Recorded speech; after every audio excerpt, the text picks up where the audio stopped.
Good morning, everyone. Good morning, guys. Hi, guys. E get wetin I want make I talk about na concerning shoroti. Now, know wetin dem dey call shoroti. Shoroti means people when dem no understand Benin.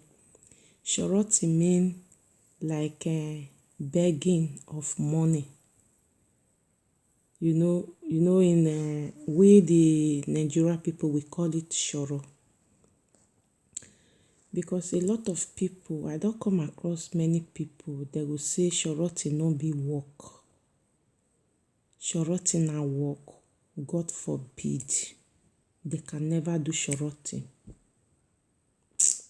Sometimes I like shoroti na work o.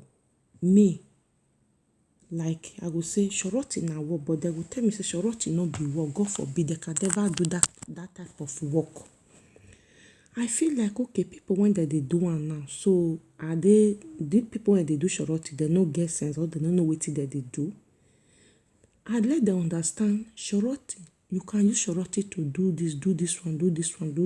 Now shoroti people take they do like this, so they will like, God forbid, they can never do it.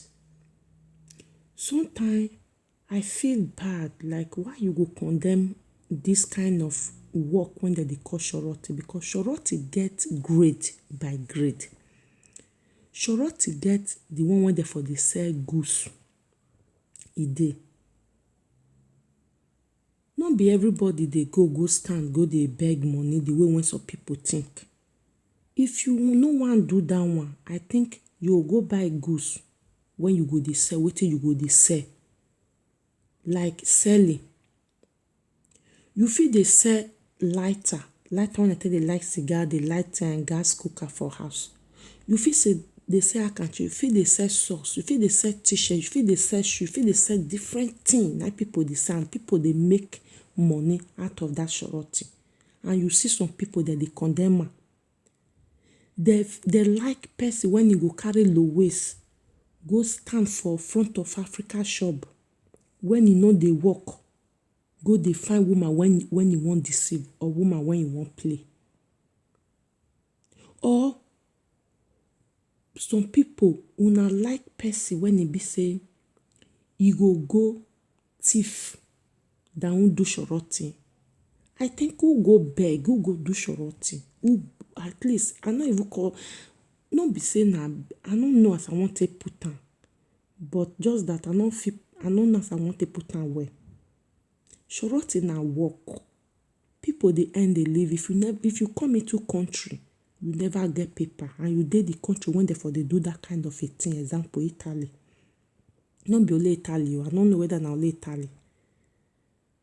But na that kind work you fit take start first, because no document to take work. And even the countryside Italy, work no too dey like that. You know, na that shoro you fit take start. Because as you come so, your people their neck don long. Say my person dey abroad, they go dey send something come. You no fit just dey one place just fold your hand, because you go pay your house rent, you go pay your light bill, you go pay your gas cooker, you go pay your dirty when you dey use, you go pay am, you pay your water bill. All those bill, they dey come. People when they dey do shoroti, I give kudos to them. I respect people when they no sit down fold their hand, when they no sit down, when they no go dey gossip about like I no get work, which work I get. At the end of the month, they get woman when they wan call, who they wan call, say send money for me, they want to pay house rent. Who you wan depend on? People comot from Africa, come European country, come hustle for their self. You see some men go dey condemn the same work when people take dey live. They go dey condemn am, they go dey swear, they no fit do am. If you get opportunity to go another country, you get work, fine. But not be everybody get that kind of opportunity to comot from where they dey go another place, make the thing just easy for them like that. Not be everybody. And some people, they go enter country, they no go get document first. All their own don long for to dey travel, go here. You when you come the countryside yesterday, you don travel around 6 European country some 3, some 4. Why you no dey one place make you get your document first? Dey one place, get your paper, na im better pass than for you to dey waka. And tomorrow if you see who get patient when e stay dey do that shoroti when e get im paper, you begin dey condemn am say whether the work na work. Please make we no condemn shoroti. Shoroti na good work. I give kudos to men and women, girls, boys when dem dey do am. Give kudos to them. Whether you dey sell goods, whether you no sell goods, all na work. I give kudos to them.